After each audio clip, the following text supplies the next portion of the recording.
ನಮಸ್ಕಾರ ಸ್ನೇಹಿತರೆ, welcome to Kempee's kitchen. ಇವತ್ತು ಸೋಮವಾರದ ಲಾಗನ ಶೇರ್ ಮಾಡ್ತಾ ಇದ್ದೀನಿ. ಬೆಳಿಗ್ಗೆ ಎದ್ದ ತಕ್ಷಣ ಜೀರಿಗೆ ಕಷಾಯದ ಮೂಲಕ ಶುರುವಾಗುತ್ತೆ. ಕೆಲವೊಂದು ಸಲ ನಾನು ಜೀರಿಗೆ ಕಷಾಯ ಮಾಡ್ಕೊಂಡು ಕುಡಿಯೋದಿಲ್ಲ, ನಿಂಬೆ ಹಣ್ಣಿನ ರಸನೂ ಸಹ ಕುಡಿತೀನಿ, ಚಕ್ಕೆ ನೀರನ್ನು ಸಹ ಕುಡಿತೀನಿ. ಕೆಲವು ಸಲ ಪುನರ್ಪುಳಿ ಹಣ್ಣೊಂದು ನೆನೆ ಹಾಕ್ಬಿಟ್ಟು ಪುನರ್ಪುಳಿ ಹಣ್ಣನ್ನು ಅದರ ಜ್ಯೂಸನ್ನು ಸಹ ಮಾಡ್ಕೊಂಡು ಕುಡಿತೀನಿ. ಈ ರೀತಿಯಾಗಿ ನನ್ನ ದಿನಚರಿ ಇರುತ್ತೆ. ಒಂದೇ ಥರ ಜ್ಯೂಸ್ನ ನಾನು ಕುಡಿಯೋಕ್ಕೆ ಹೋಗೋದಿಲ್ಲ. ಪ್ರತಿಯೊಬ್ಬರೂ ಎಲ್ಲ ಥರನೂ ಚೇಂಜ್ ಮಾಡ್ಕೋಬೇಕು. ಚಕ್ಕೆನ ನೆನೆಸಿ ನೀರು ಕುಡಿಬೋದು, ಇಲ್ಲ ಅಂತಂದರೆ ಬಿಳಿ ಎಳ್ಳನ್ನು ನಾವು ಪೌಡ್ರ್ ಮಾಡಿ ಇಟ್ಕೊಂಡು ಅದನ್ನು ಸಹ ಬಿಸಿ ನೀರಿಗೆ ಹಾಕ್ಕೊಂಡು ಕುಡಿಬೋದು. ಈ ಥರ ಎಲ್ಲ ಮಾಡ್ಬೋದು. ಬನ್ನಿ ವಿಡಿಯೋ ಶುರು ಮಾಡೋಣ. ವಿಡಿಯೋ ಇಷ್ಟ ಆದಲ್ಲಿ ಒಂದು ಲೈಕ್ ಕೊಡಿ. ಹೊಸ್ದಾಗಿ ನೋಡ್ತಾ ಇರೋರು ಸಬ್ಸ್ಕ್ರೈಬ್ ಮಾಡ್ಕೊಳ್ಳಿ. ನಿಮ್ಮ ಅನಿಸಿಕೆ ಅಭಿಪ್ರಾಯಗಳನ್ನು ಕಮೆಂಟ್ ಹಾಕಿ ಅಂತ ಹೇಳ್ತಾ ವೆಲ್ಕಮ್ ಟು ಕೆಂಪೀಸ್ ಕಿಚನ್. ಇವತ್ತು ನೆನ್ನೆ ಎಲ್ಲ ಫುಲ್ಲು ಹುರುಳಿಕಾಳೆಲ್ಲ ನೆನೆ ಹಾಕಿದೆಯಲ್ಲ, ಅದನ್ನು ಮೊಳಕೆ ಕಟ್ಟೋದಕ್ಕೆ ಅಂದ್ಬಿಟ್ಟು ನೀಟಾಗಿ ತೊಳೆದು ಇಡ್ತಾ ಇದ್ದೀನಿ. ಅದ್ರ ಜೊತೆಗೆ ಬೆಳಿಗ್ಗೆನೇ ತಿಂಡಿಗೆ ಎಲ್ಲ ರೆಡಿ ಮಾಡ್ಕೊಂಡಿದ್ದೀನಿ. ನೆನ್ನೆ ಎಲ್ಲ ಸೊಪ್ಪೆಲ್ಲ ಸೋಸಿ ಇಟ್ಟಿದ್ದೆ ಅಲ್ವಾ, ಅದನ್ನೆಲ್ಲ ನೀಟಾಗಿ ತೊಳೆದಿಟ್ಕೊಂಡು ಇವಾಗ ಸೊಪ್ಪಿನ ಸಾಂಬಾರು ಮಾಡಬೇಕು. ಸೊಪ್ಪಿನ ಸಾಂಬಾರು ದೋಸೆಗೆ ತುಂಬಾ ಚೆನ್ನಾಗಿರುತ್ತೆ.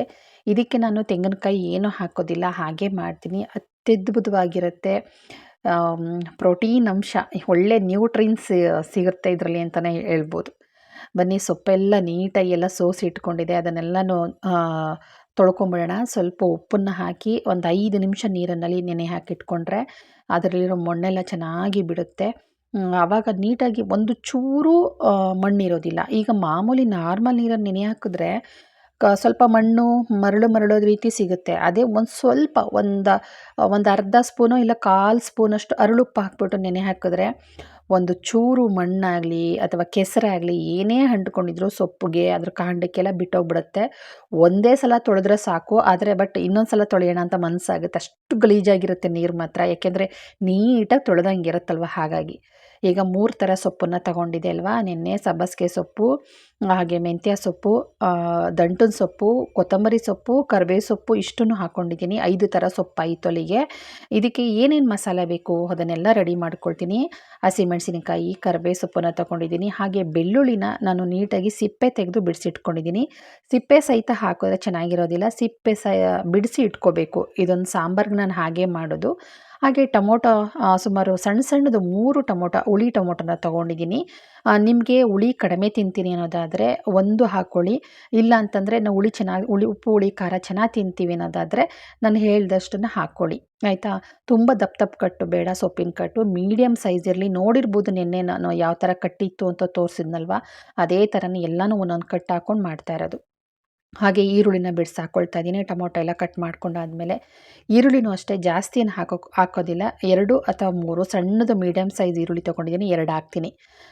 ಸ್ನೇಹಿತರೆ, ಈ ಸೊಪ್ಪಿನ ಸಾಂಬಾರು ಮುದ್ದೆಗೆ ಮಾತ್ರ ತುಂಬಾ ಚೆನ್ನಾಗಿರುತ್ತೆ. ಬಿಸಿ ಅನ್ನ ತುಪ್ಪಕ್ಕಂತೂ ಸಖತ್ತು ಸೂಪರ್ ಅಂತಲೇ ಹೇಳ್ಬೋದು. ಯಾವುದೂ ಚೆನ್ನಾಗಿರೋದಿಲ್ಲ. ಇಡ್ಲಿ ಚೆನ್ನಾಗಿರುತ್ತೆ, ದೋಸೆ ಚೆನ್ನಾಗಿರುತ್ತೆ, ರೊಟ್ಟಿ ಚೆನ್ನಾಗಿರುತ್ತೆ. ಅಬ್ಬಾ, ನಿಜವಾಗ್ಲೂ ಅಷ್ಟೂ ಚೆಂದ ಮಾತ್ರ, ಹಾಳಾಗೋದಿಲ್ಲ ಇಟ್ಟರೆ. ನಾವು ಈ ಸೊಪ್ಪಿನ ಗೊಜ್ಜನ್ನ ಚಟ್ನಿ ರೀತಿಯೂ ಯೂಸ್ ಮಾಡ್ಕೋಬೋದು, ಗೊಜ್ಜು ರೀತಿಯೂ ಯೂಸ್ ಮಾಡ್ಕೋಬೋದು. ಆದರೆ ನಾವು ಮಾಡೋ ರೀತಿಯಲ್ಲಿ ಚೇಂಜಸ್ ಇರುತ್ತೆ. ಇವಾಗ ನಾನು ಹುಣಸೆಹಣ್ಣನ್ನು ತಗೋತಾ ಇದ್ದೀನಿ. ಕೆಲವ್ರಿಗೆ ಹುಣಸೆಹಣ್ಣು ನಮಗಿಷ್ಟ ಆಗೋದಿಲ್ಲ ಅಂತಂದರೆ ಈ ಸೊಪ್ಪಿಂದು ಗೊಜ್ಜು ಏನಿರುತ್ತಲ್ಲ ಅದು ಟೇಸ್ಟ್ ಬರೋದಿಲ್ಲ. ಹಾಗಾಗಿ ಸ್ವಲ್ಪನಾದರೂ ಹುಣಸೆಹಣ್ಣನ್ನು ಸೇರಿಸಲೇಬೇಕು, ಆವಾಗಲೇ ತುಂಬ ರುಚಿ ಕೊಡೋದು ಸೊಪ್ಪಿನ ಸಾರು. ಇವಾಗ ಒಲೆ ಮೇಲೆ ಒಂದು ಪಾತ್ರೆ ಇಟ್ಟಿದ್ದೀನಿ. ಪಾತ್ರೆ ಒಳಗಡೆ ಏನೂ ಹಾಕಿಲ್ಲ, ಖಾಲಿ ಪಾತ್ರೆ. ಅದಕ್ಕೆ ಏನೇನು ಸೊಪ್ಪೆಲ್ಲ ತಗೊಂಡಿದ್ನಲ್ಲ ಅದನ್ನೆಲ್ಲನೂ ಹಾಕ್ತಾಯಿದ್ದೀನಿ. ಕೊತ್ತಂಬರಿ ಸೊಪ್ಪು ಸಹ ಒಂದು ಅರ್ಧ ಹಿಡಿಯಷ್ಟು ಕೊತ್ತಂಬರಿ ಸೊಪ್ಪು ಹಾಕಿದ್ದೀನಿ. ಒಂದು 5ರಿಂದ 6 ಕಡ್ಡಿಯಷ್ಟು ಕರಿಬೇವು ಸೊಪ್ಪನ್ನು ಹಾಕಿದ್ದೀನಿ. ಟೋಟಲ್ 5 ಥರ ಸೊಪ್ಪಾಯಿತು. ಇವಾಗ ನಾನು ಏನೇನೆಲ್ಲ ಈರುಳ್ಳಿ, ಹಸಿಮೆಣಸಿನ್ಕಾಯಿ ಏನೇನು ಇಟ್ಕೊಂಡಿದ್ದೆ ಅದನ್ನೆಲ್ಲನೂ ಸಹ ಸೇರಿಸ್ತಾ ಇದ್ದೀನಿ. ಇಲ್ಲಿ ಹಸಿಮೆಣಸಿನ್ಕಾಯಿ ಖಾರ ಇರಲಿಲ್ಲ, ಆ ಕಾರಣಕ್ಕೋಸ್ಕರ ಹಾಕ್ತಾ ಇದ್ದೀನಿ. ಖಾರ ಇದ್ದಿದ್ರೆ 1 ಅಥವಾ 2 ಹಾಕ್ತಾಯಿದ್ದೆ, ಯಾಕೆಂದರೆ ಖಾರದ ಪುಡಿನೂ ಹಾಕ್ತೀನಲ್ವ, ಅದಕ್ಕೋಸ್ಕರ. ನೀವೇನಾದ್ರೂ ನಾನು ಹಸಿಮೆಣಸಿನ್ಕಾಯಿ ಮಾಡಿರೋದು ತುಂಬ ಇಷ್ಟಪಟ್ಟು ತಿಂತೀನಿ ಅನ್ನೋದಾದರೆ ಖಾರದ ಪುಡಿ ಬದಲಿಗೆ ನೀವು ಬರೀ ಹಸಿಮೆಣಸಿನ್ಕಾಯಿಗೆ ನಿಮ್ಮ ಖಾರಕ್ಕೆ ಅನುಗುಣವಾಗಿ ಹಾಕ್ಕೊಂಡು ನೀವು ಈ ಸೊಪ್ಪಿನ ಸಾರನ್ನು ಅಥವಾ ಸೊಪ್ಪಿನ ಗೊಜ್ಜನ್ನು ಅಥವಾ ಸೊಪ್ಪಿನ ಚಟ್ನಿಯನ್ನು ನೀವು ಮಾಡ್ಕೋಬೋದು. ಅಷ್ಟು ಚೆನ್ನಾಗಿರುತ್ತೆ. ಇವಾಗ ಸ್ವಲ್ಪ ಅರಿಶಿನ ಹಾಕ್ಕೊಳ್ತಾ ಇದ್ದೀನಿ, ಹಾಗೆ ಜೀರಿಗೆ ಹಾಕ್ಕೊಂಡಿದ್ದೀನಿ. ಜೀರಿಗೆ ಹಾಕ್ಕೊಂಡ್ಮೇಲೆ ಇಲ್ಲಿ 2 ಸ್ಪೂನಷ್ಟು ಎಣ್ಣೆನ ಹಾಕ್ಕೋತಾ ಇದ್ದೀನಿ. ಎಣ್ಣೆ ಹಾಕ್ಕೊಂಡ ಮೇಲೆ ನಾನಿಲ್ಲಿ ಇದಕ್ಕೆ ರುಚಿಗೆ ತಕ್ಕಷ್ಟು ಉಪ್ಪನ್ನು ಇವಾಗಲೇ ಸೇರಿಸ್ತೀನಿ. ಬೇಳೆ ಸಾಂಬಾರು ಪುಡಿ ಮತ್ತು ಖಾರದ ಪುಡಿಯನ್ನು ಸೇರಿಸ್ತೀನಿ. ಆಗಲೇ ಹೇಳಿದ್ದೀನಿ, ಹಸಿಮೆಣಸಿನ್ಕಾಯಿ ಖಾರ ಇಲ್ಲ ಅನ್ನೋ ಕಾರಣಕ್ಕೋಸ್ಕರ. ಖಾರದ ಪುಡಿ ಬೇಡ ಅಂತಂದರೆ ಬರೀ ಹಸಿಮೆಣಸಿನ್ಕಾಯಲ್ಲಿ ಮಾಡ್ಕೊಂಡ್ರು ತುಂಬ ಅಂದರೆ ತುಂಬ ಚೆನ್ನಾಗಿರುತ್ತೆ. ಇವಾಗ ಅರ್ಧ ಗ್ಲಾಸ್ ನೀರನ್ನು ಹಾಕ್ಬಿಟ್ಟು ನೀಟಾಗಿ ಮುಚ್ಚಿಟ್ಬಿಡೋಣ, ಚೆನ್ನಾಗಿ ಬೇಯಲಿ. ಏಕೆಂದರೆ ಸೊಪ್ಪು ತೊಳೆದಿದ್ದೀನಲ್ವ, ಅದ್ರ ನೀರಿನ ಅಂಶನೂ ಬಿಡುತ್ತೆ. ಆ ಕಾರಣಕ್ಕೋಸ್ಕರ ನೀರನ್ನು ಅರ್ಧ ಲೋಟ ಅಷ್ಟು ಹಾಕಿದ್ದೀನಿ. ಬೇಯ್ತಾ ಬೇಯ್ತಾ ಎಷ್ಟು ಚೆನ್ನಾಗಿ ನೀರು ಬಿಟ್ಟಿರುತ್ತೆ ಅಂತ ಆಮೇಲೆ ತೋರಿಸ್ತೀನಿ, ಆಯ್ತಲ್ವಾ. ಈ ಒಂದು ಕುಕ್ಕೆನ ನಾನು ಮಹದೇಶ್ವರನ ಬೆಟ್ಟದಲ್ಲಿ ತಗೊಂಡು ಬಂದಿದ್ದು. ಹಾಗೆ ನೋಡ್ತಾ ಇರ್ಬೋದು ಎಷ್ಟು ಚೆನ್ನಾಗಿ ಬೆಂದಿದೆ. ಇದನ್ನು ತಣ್ಣಗಾಗೋದಕ್ಕೆ ಬಿಡೋಣ. ತಣ್ಣಗಾದ್ಮೇಲೆ ಇದನ್ನು ರುಬ್ಕೋಬೇಕು. ಯಾವುದೇ ಕಾರಣಕ್ಕೂ ನೀರು ಸಮೇತ ಮಾತ್ರ ಹಾಕಿ ರುಬ್ಬಬೇಡಿ. ನೀರು ಸಪ್ರೇಟ್ ಮಾಡ್ಕೊಳ್ಳಿ. ನೀರು ಸಹ ನಾವು ಗಟ್ಟಿ ತೆಳು ನೋಡ್ಕೋಬೇಕಲ್ಲ, ಆವಾಗ ಹಾಕಲಿಕ್ಕೆ ಸರಿ ಹೋಗುತ್ತೆ. ಈಗ ನೀರು ಸಪ್ರೇಟ್ ಮಾಡಿಕೊಂಡು ಎಲ್ಲ ನೀಟಾಗಿ ತಣ್ಣಗಾಗಲಿ ಅಂತ ಇಟ್ಟಿದ್ದೀನಿ. ಅದು ತಣ್ಣಗಾಗೋ ತನಕ ನಾನು ಕರಿಬೇವು ಸೊಪ್ಪೆಲ್ಲ ನೆನೆ ಎಲ್ಲ ಚೆನ್ನಾಗಿ ಒರೆಸಿ ಎಲ್ಲನೂ ಬಟ್ಟೆಗೆ ಸುತ್ತಿ ಇಟ್ಟಿದ್ದೆ. ಓಕೆ ಅಕ್ಕ, ಬನೀನ್ ಬಟ್ಟೆಗೆ ಸೊಪ್ಪನ್ನು ಇಡಬಾರ್ದು ಅಂತ ಹೇಳಿದ್ದೀರಾ, ಬಟ್ ನನಗೆ ಗೊತ್ತಿರಲಿಲ್ಲ. ಥ್ಯಾಂಕ್ ಯು ನೀವು ಹೇಳಿದ್ದಕ್ಕೆ. ಖಂಡಿತ ಇನ್ನೊಂದು ಸಲ ಆ ಥರ ಮಾಡಲ್ಲ. ನಿಜವಾಗ್ಲೂ ನನಗೆ ಒಳ್ಳೊಳ್ಳೆ ಮಾಹಿತಿಗಳು ನಾನು ಸಹ ನಿಮ್ಮಿಂದ ನಾವು ಕಲಿಯೋದಿದೆ. ನಾವೇನು ಮಹಾನ್ ಬುದ್ಧಿವಂತರಲ್ಲ. ನಾವು ನಿಮ್ಮಂಥವರಿಂದನೇ ಕಲ್ತ್ಕೊಂಡಿರೋದು. ಅವನಿಂದನೇ ಕಲ್ತಿರೋದು ಹೆಚ್ಚು ನಾನು. ಹಾಗಾಗಿ ಇವಾಗ ನೀವು ಹೇಳಿದ್ರಿ ಅಲ್ವಾ, ಖಂಡಿತ ಇನ್ನೊಂದು ಸಲ ಆ ಥರ ಬನೀನ್ ಒಳಗಡೆ ಹಾಕಿಡೋದಿಲ್ಲ. ಯಾಕೆ ಬನೀನ್ ಒಳಗಡೆ ಹಾಕಿಟ್ಟೆ ಅಂದರೆ ಹತ್ತಿ ಥರ ಇರುತ್ತಲ್ವ, ಬೇಗ ನೀರು ಎಳ್ಕೊಳ್ಳುತ್ತೆ ಅನ್ನೋ ಕಾರಣಕ್ಕೋಸ್ಕರ ಹಾಗಿಟ್ಟೆ. Thank you so much. ಇವಾಗ ಎಲ್ಲ ಚೆನ್ನಾಗಿ ತಣ್ಣಗಾಗಿದೆ. ಇವಾಗ ನೈಸಾಗಿ ರುಬ್ಕೊಳ್ಳೋಣ. ಈ ಟೈಮಲ್ಲಿ ನಿಮಗೇನಾದ್ರೂ ತೆಂಗಿನಕಾಯಿ ಹಾಕ್ಲಿಕ್ಕೆ ಇಷ್ಟ ಅಂದರೆ ಹಾಕ್ಕೋಬೋದು, ಬಟ್ ನನಗೆ ಅಷ್ಟೊಂದು ಇಷ್ಟ ಆಗೋದಿಲ್ಲ. ಗೋಡಂಬಿ ಹಾಕಿದ್ರೆ ಚೆನ್ನಾಗಿರುತ್ತೆ. ಗೋಡಂಬಿನ ಈ ಬೇಯಕ್ಕೆ ಹಾಕ್ತೀವಲ್ಲ ಸೊಪ್ಪನ್ನ, ಆ ಟೈಮಲ್ಲೇ ಒಂದು 5 ಅಥವಾ 6 ಗೋಡಂಬಿ ಹಾಕಿಬಿಟ್ಟು ಬೇಯಿಸ್ಬಿಟ್ಟು ಜೊತೆಗೆ ರುಬ್ಬಿದ್ರೂ ಚೆನ್ನಾಗಿರುತ್ತೆ. ತುಂಬ ತಿಕ್ನೆಸ್ ಬರುತ್ತೆ ಅದು. ಯಾವ ರೀತಿ ಅಂತಂದರೆ ಪೇಸ್ಟ್ ರೀತಿ ಬರುತ್ತೆ ಅದು ಗೋಡಂಬಿ ಹಾಕಿದ್ರೆ, ಗೊತ್ತಾಯ್ತಾ. ಚೆನ್ನಾಗಿ ನೈಸಾಗಿ ರುಬ್ಕೋಬೇಕು. ತರಿಯಾಗಿ ರುಬ್ಬೋದು ಬೇಡ. ನೈಸಾಗಿ ರುಬ್ಕೊಂಡಾದ್ಮೇಲೆ ಸ್ವಲ್ಪ ಎಣ್ಣೆ ಜಾಸ್ತಿ ಬಿಟ್ಕೊಳ್ಳೋಣ ಒಲೆ ಮೇಲೆ. ಪಾತ್ರೆ ಇಟ್ಬಿಟ್ಟು ಎಣ್ಣೆ ಕಾದ್ಮೇಲೆ ಸಾಸಿವೆ, ಜೀರಿಗೆ, ಬೆಳ್ಳುಳ್ಳಿ ಬೇಳೆ. ಈ ಬೆಳ್ಳುಳ್ಳಿನ ಜಜ್ಜಿಟ್ಕೊಂಡಿದ್ದೀನಿ. ಸೊಪ್ಪು ಬೇಯಿಸೋದಕ್ಕೆ ನಾನು ಜಜ್ಜಿಟ್ಕೊಂಡಿರಲಿಲ್ಲ, ಸಿಪ್ಪೆ ಬಿಡಿಸಿದೆ.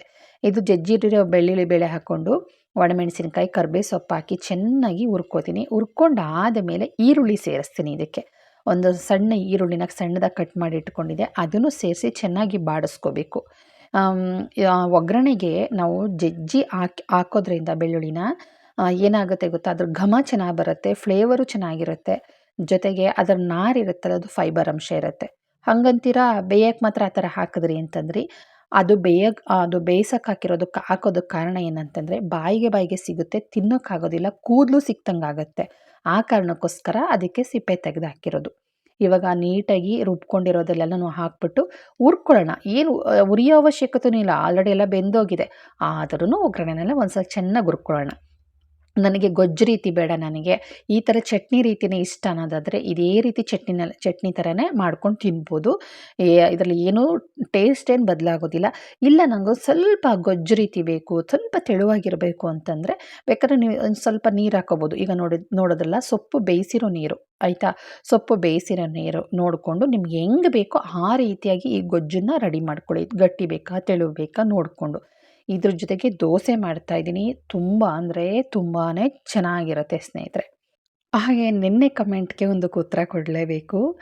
ಅಕ್ಕ, ನೀವೇನೋ ಹೇಳಿದ್ರಿ ನಮ್ಮ ಬೈಬೇಡಿ ಯಾರನ್ನೂ ಅಂತ.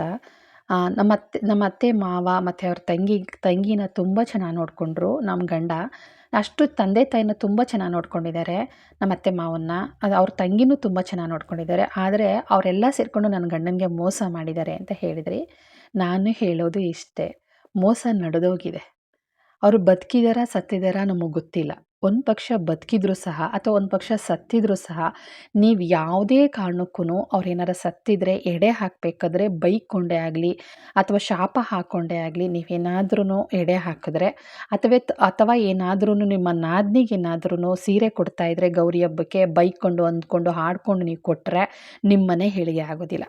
ಅವ್ರ ಮನೆ ಅಲ್ಲ, ನಿಮ್ಮ ಮನೆ ಹೇಳಿಗೆ ಆಗೋದಿಲ್ಲ. ನಿಮ್ಮ ಮನೆ ಸರ್ವನಾಶ ಆಗುತ್ತೆ. ಅತ್ತೆ ಮಾವನ ಬೈಕೊಂಡ್ರೆ ಅವರು ಮಾಡಿರುವ ಕರ್ಮವನ್ನು ಕೊನೆಗಾಲದಲ್ಲಿ ಅವರೇ ಅವರೇ ಅನುಭವಿಸ್ತಾರೆ. ಇದನ್ನು ನೆನಪಲ್ಲಿಟ್ಕೊಳ್ಳಿ. ಹೌದು, ನೀವು ಅಂತೀರಾ, ನೀವೇನು ಅಂದ್ಬಿಡ್ತೀರಾ, ಇವತ್ತು ನಮಗೆ ಮೋಸ ಮಾಡಿದಾರಲ್ಲ, ನಾವು ನನ್ನ ಮಕ್ಕಳು ಎಷ್ಟು ಕಷ್ಟಪಡ್ತಾ ಇದ್ದೀವಿ, ಎಷ್ಟು ನೋವನ್ನು ಅನುಭವಿಸ್ತಾ ಇದ್ದೀವಿ, ನಮಗೆ ಮಾತ್ರ ಗೊತ್ತಿದೆ ಅಕ್ಕ ಅಂತ. ನಡೆದೋಗಿರೋದನ್ನು ನಾವು ಸರಿ ಮಾಡೋಕ್ಕಾಗೋದಿಲ್ಲ. ಆದರೆ ಇರೋವಂಥ ಜೀವನನ ಖಂಡಿತ ಹಾಳು ಮಾಡ್ಕೋಬೇಡಿ. ಹಿಂದೆ ನಡೆದಿರೋದನ್ನು ಸರಿ ಮಾಡೋಕ್ಕಾಗದೇ ಇರೋದನ್ನು ಲೈಫಲ್ಲಿ ನಾವು ಯಾವತ್ತೂ ಒತ್ಕೊಂಡು ಹೋಗ್ತಾ ಇದ್ದರೆ ಲೈಫು ಚೆನ್ನಾಗಿರೋದಿಲ್ಲ, ಲೈಫು ಖುಷಿಯಿಂದ ಇರೋದಕ್ಕಾಗೋದಿಲ್ಲ. ಪ್ರತಿಯೊಂದು ಹೆಜ್ಜೆನಲ್ಲೂ ನೋವು ಕಾಡಿಸ್ತಾ ಇರುತ್ತೆ, ಪ್ರತಿಯೊಂದು ಹೆಜ್ಜೆನಲ್ಲೂ ಅವ್ರನ್ನ ಬೈಬೇಕು ಅನಿಸುತ್ತೆ, ಪ್ರತಿಯೊಂದು ಹೆಜ್ಜೆನೂ ಬೈತಾ ಅವ್ರನ್ನ ನೆನೆಸ್ಕೊಳ್ತಾ ಅವ್ರಿಗೆ ಶಾಪ ಹಾಕ್ತಾ ಅದರ ಜೊತೆಗೆ ಪಾಪದ ಮೂಟೆಯನ್ನು ನಾವು ಸಹ ಓದ್ಕೊಳ್ತೀವಿ. ನಿಮ್ಮ ನಾದಿನಿಯನ್ನು ನೋಡ್ಕೊಂಡಿದ್ದಾರೆ, ತಂಗಿ ಅಂತ ನೋಡ್ಕೊಂಡಿದ್ದಾರಲ್ವ ನಿಮ್ಮ ಗಂಡ, ನೋಡ್ಕೊಂಡಿರಲಿ ಬಿಡಿ. ಅವರು ಮೋಸ ಮಾಡಿದಾರಾ, ನಿಮ್ಮ ಗಂಡಗೆ ಮೋಸ ಮಾಡಿದಾರ, ಓಕೆ, ಬಿಟ್ಬಿಡಿ ಅದನ್ನು ಅಲ್ಲಿಗೆ. ಆದರೆ ಮಾಡಿದುಣ್ಣು ಮಹಾರಾಯ ಅಂತ ಮಾಡಿಟ್ಟಿದ್ದು ನೋಡಿ, ಒಂದು ತಿಳ್ಕೊಂಬಿಡಿ, ಮಾಡಿದ ಪಾಪ ಕಟ್ಟಿದ ಬುತ್ತಿ ಎಲ್ಲಿ ತನಕ ಬರುತ್ತೆ?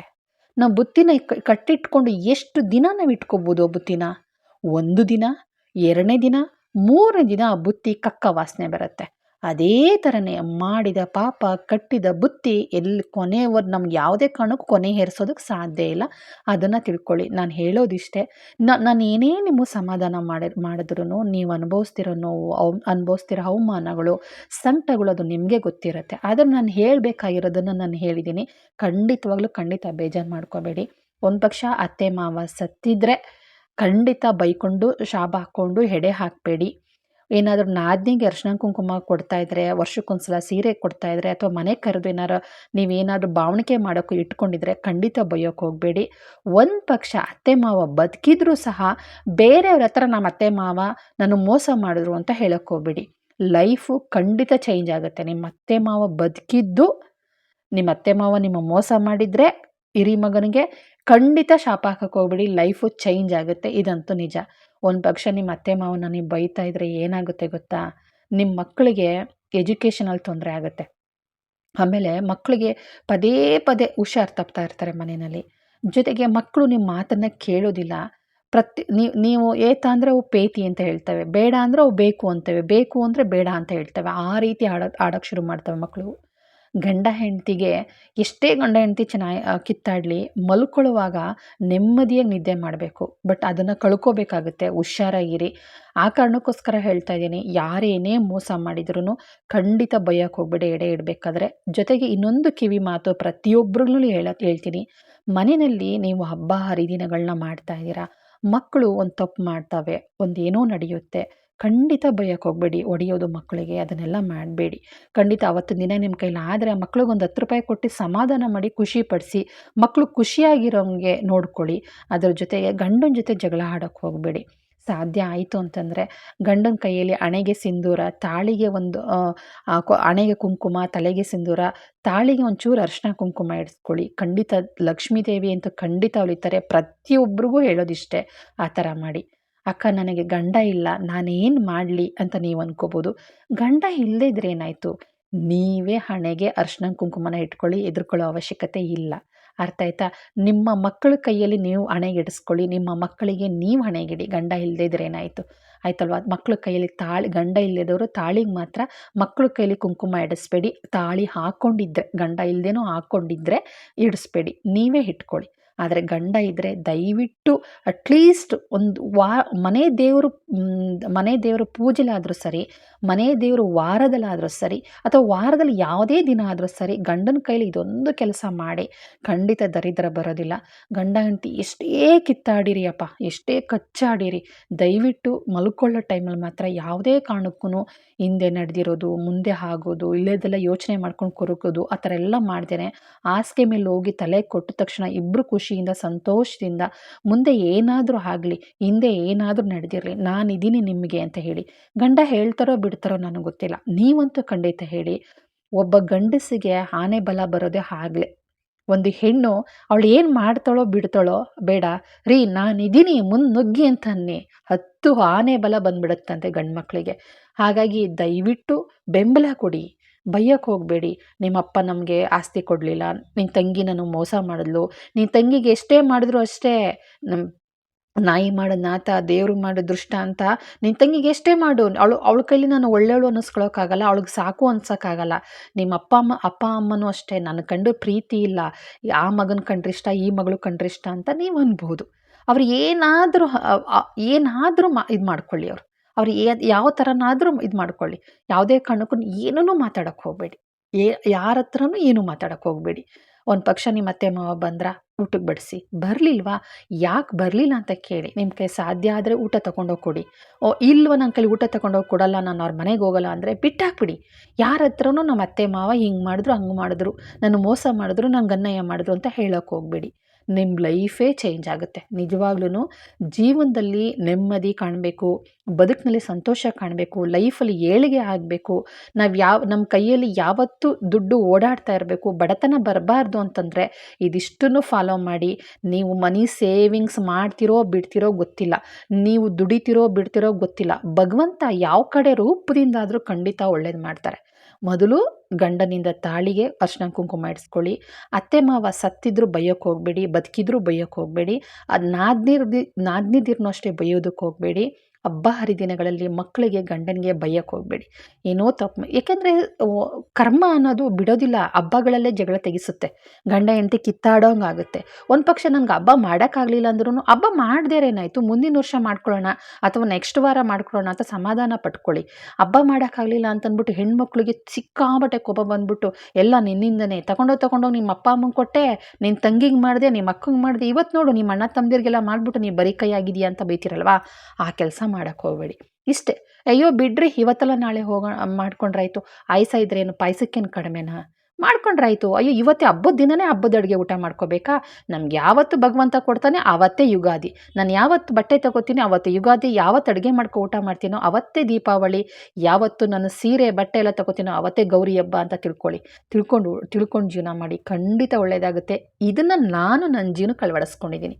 ತಿನ್ನೋಕ್ಕೆ ಅನ್ನ ಇಲ್ಲದಾಗ, ಉಡೋಕ್ಕೆ ಬಟ್ಟೆ ಇಲ್ಲದಾಗ ನಾವು ಎಲ್ಲರೂ ಹಬ್ಬ ಮಾಡ್ತಿದ್ರೆ ನಮ್ಮ ಮನೆಯಲ್ಲಿ ಉಪವಾಸ ಇದ್ದಿದ್ದು ಉಂಟು. 2 ದಿನ 3 ದಿನ ತಿನ್ನೋಕ್ಕೆ ಅನ್ನ ಇದ್ದಾಗೂ ಉಂಟು. ನಮ್ಮ ಮನಸ್ಸಲ್ಲಿ ತೀರ್ಮಾನ ಮಾಡ್ಕೊಂಡಿದ್ದಿಷ್ಟೇ, ಭಗವಂತ ಪರೀಕ್ಷೆ ಮಾಡೋದಕ್ಕೆ ಕೊಟ್ಟಿದ್ದಾನೆ. ನಾವು ಯಾವತ್ತು ಹೊಸ ಬಟ್ಟೆ ತಗೋತೀವ ಅವತ್ತೇ ಅಪ್ಪ ಯುಗಾದಿ ಹಬ್ಬ ಇವತ್ತೊಂದು ಖುಷಿಯಾಗಿರ್ತಿದೆ.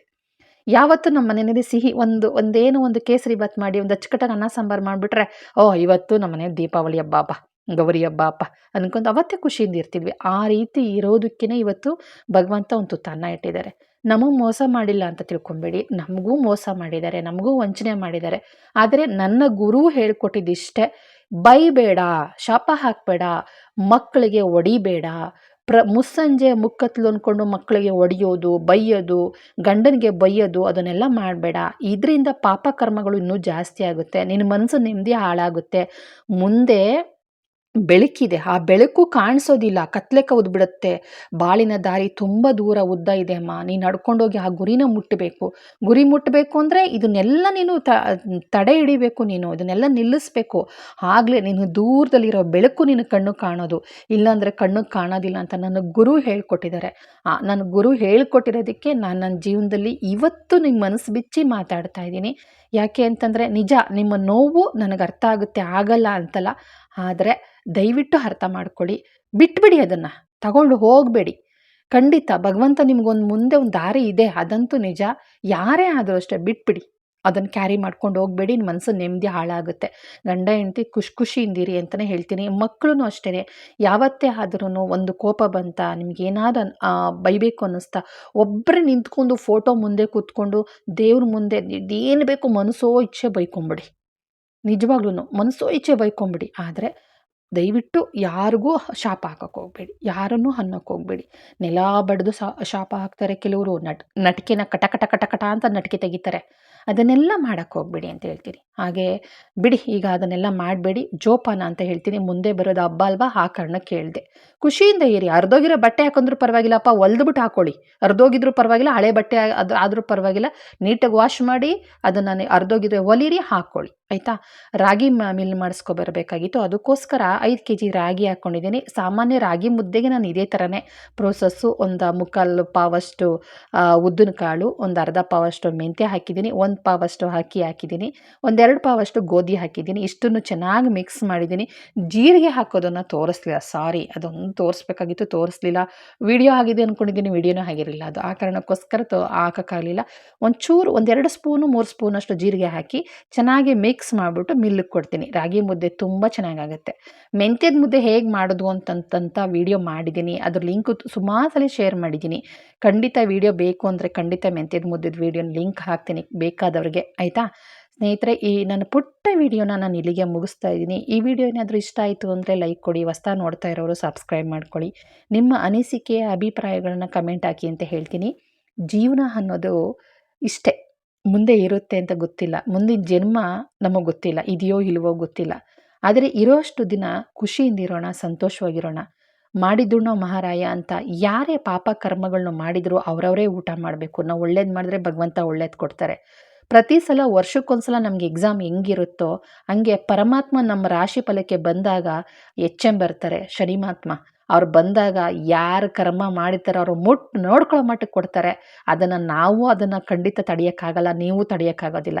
ಅನುಭವಿಸಿದವ್ರು ಮಾತ್ರ ಗೊತ್ತಿರುತ್ತೆ ಆ ಭಗವಂತ ಕೊಡೋ ಏಟು, ಆಯಿತಾ ಸ್ನೇಹಿತರೆ. ಈ ನನ್ನ ಪುಟ್ಟ ವಿಡಿಯೋನ ಇಲ್ಲಿಗೆ ಮುಗಿಸ್ತಾ ಇದ್ದೀನಿ. ನಾನು ಆಗಲೇ ಹೇಳ್ದಾಗೆ ಜೋಪಾನ, ಲೈಫನ್ನು ಖುಷಿಯಿಂದ ಇರಿ. ಚಿಕ್ಕದು ಒಂದು ಪುಟ್ಟದು ಒಂದು ಸಾಸಿವೆ ಕಾಳಷ್ಟು ನೀರಿನ ಮೇಲಿನ ಗುಳ್ಳೆ ಜೀವನ. ಆ ಜೀವನದಲ್ಲಿ ಸಂತೋಷವಾಗಿರೋಣ. ಎಲ್ಲರ ಜೀವನದಲ್ಲೂ ಒಂದಲ್ಲ ಒಂದು ಕಷ್ಟ ಇರುತ್ತೆ.